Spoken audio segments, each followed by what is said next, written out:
And to Newswatch, and this is a bit rich, a thing called the Australian Communications and Media Authority, ACMA, polices what people say on radio and TV. They call me paranoid. It seems rather tough on Conservatives. They accuse me of hyperbole in calling out the great global warming scare. Had a go at Alan Jones. Same thing. But last week, it cleared violent speech by far-left guests on the ABC. How long must we wait for men and boys to stop murdering us, to stop beating us, and to stop raping us? How many rapists must we kill? Not the state, because I disagree with the death penalty, and I want to get rid of incarceration, and I'm with you on the police. So I want women themselves. As a woman, I'm asking, how many rapists must we kill until men stop raping us? We've tried for 230 plus years to appeal to the colonisers' morality, which just doesn't seem to exist. So I think violence, I think violence is okay, because, like, if someone's trying to kill you, you know, there's no amount of, oh, but I'm really clever. So it's a tricky burn stuff. So there you had it on the ABC, one program. Kill men if you think they're rapists, and go burn stuff to protest about racism and colonialism and all that. In fact, we see exactly that kind of burning going on right now, Black Lives Matter riots in the United States. But ACMA says this talk of killing and burning is fine, apparently because these women were just kicking around ideas in a good cause. It said, to the extent that the views put by the panellists refer to violence as a response to violence or as a means to effect change, those views were expressed as part of an intellectual exercise. They were, it said, intellectualising approaches to achieving change. So what, I should go and threaten to burn down buildings if global warmers don't listen to me? I mean, really? Is that how it works? I wonder what ACMA would say about that. Joining me is Gerard Henderson, head of the Sydney Institute, columnist for the Australian newspaper and author of the Media Watchdog blog, and a man not known to speak violently himself. Gerard, what did you make of this ruling? Well, I'm not surprised by these kind of rulings that essentially bureaucratic bodies make.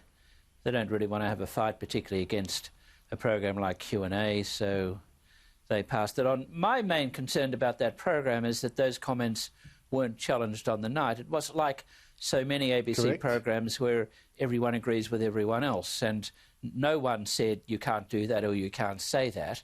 That was my essential problem with the program. I mean, I'm used to radicals sounding off. I've seen it for half a century and I'm not surprised by it, but and sometimes those things are done. But I was more concerned about that. I would also make the point, I mean, if you or I went on that program and we said if we don't like ACMA's rulings, we should take violence, or if we don't like their decisions, we should burn the place down, we would probably be arrested, I would think, if we advocated violence like that. But people on the left get away with it, and the presenter of that program didn't challenge it, and the ABC didn't realise what had happened until after it happened. And ACMA says, look, nothing much really happened, and so people get away with it. But it's the reasoning here, you see, and I agree with you. I think if we did that, or had a metaphorical thing, you know, I won't repeat what some Conservative got in trouble for saying, but he had ACMA jump down his throat. Here we have ACMA saying, activists who say violence is fine, let's burn stuff, okay? It says that's fine, not really a call to arson. It says rather she's expressing the view that some groups experience violence to such a degree that their lives are threatened and that burning stuff may be the only option. And further, she says this humorously, indicating she should not be taken literally. I didn't see her indicate that this should not be taken literally. And what's more, she wasn't referring to groups in general, historically, who are in, you know, having their lives threatened. She's talking about Aborigines. Now, apparently, in ACMA's view, Aborigines are, I mean, I would assume from their ruling, being killed by police, who knows, and that, of course, she would be entitled to say this. Is that how you saw it, and do you buy it? No, I don't buy it. Look, it's...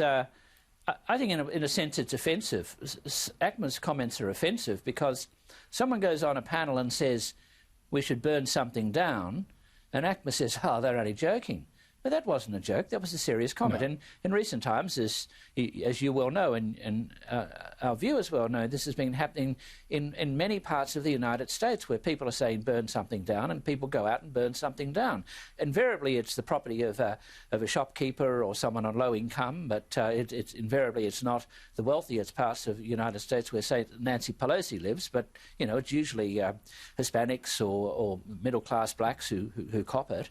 But it happens. And so ACMA says, well, you know, it was only a bit of a joke. It wasn't a joke. I mean, that's intellectually dishonest for ACMA to say that. And anyone who looks at the program knows it wasn't a joke. And if you ask the person who made the comment, she would say it was not a joke.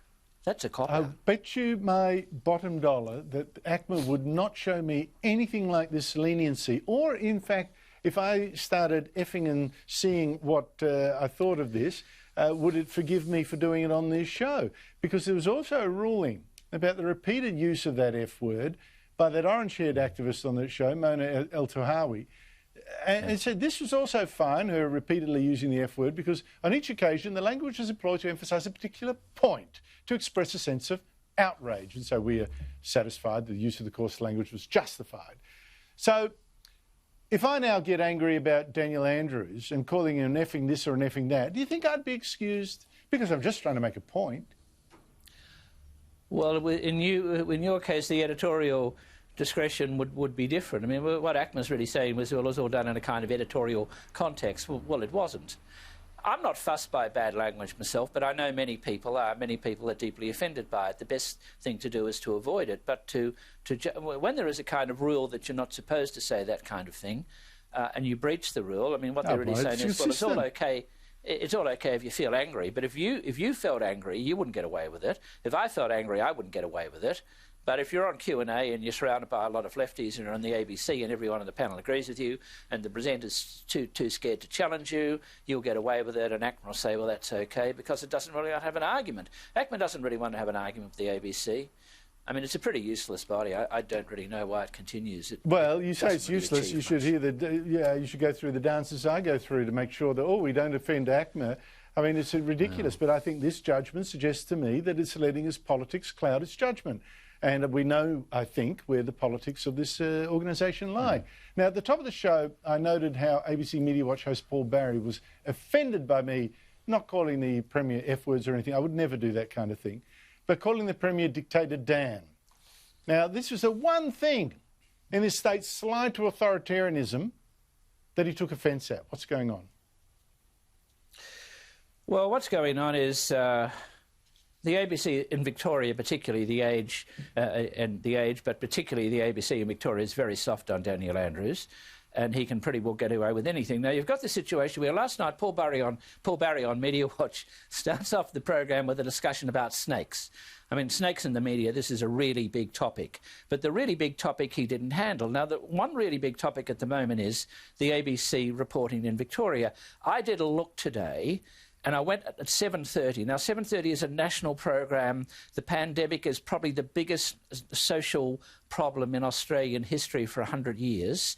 And 7:30 is not covering it. 7:30 is covered Jennifer Coates' inquiry into COVID-19 and the quarantining. It has covered it once on the first day the inquiry met, and it hasn't covered it since. So all the various senior Victorian public servants who are going forward and saying, I get paid, or they don't actually say they get paid $700,000 a year, but I don't know what's going on. It's not my fault. It's someone else's fault. It's not their fault.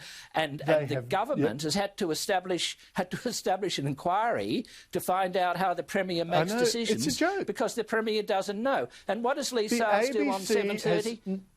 You're quite right. The agency has not covered the fact that the quarantine hotels were absolutely botched, and the evidence is coming out of this inquiry. ABC doesn't want to know. Gerard, Henderson, thank you so much for your time.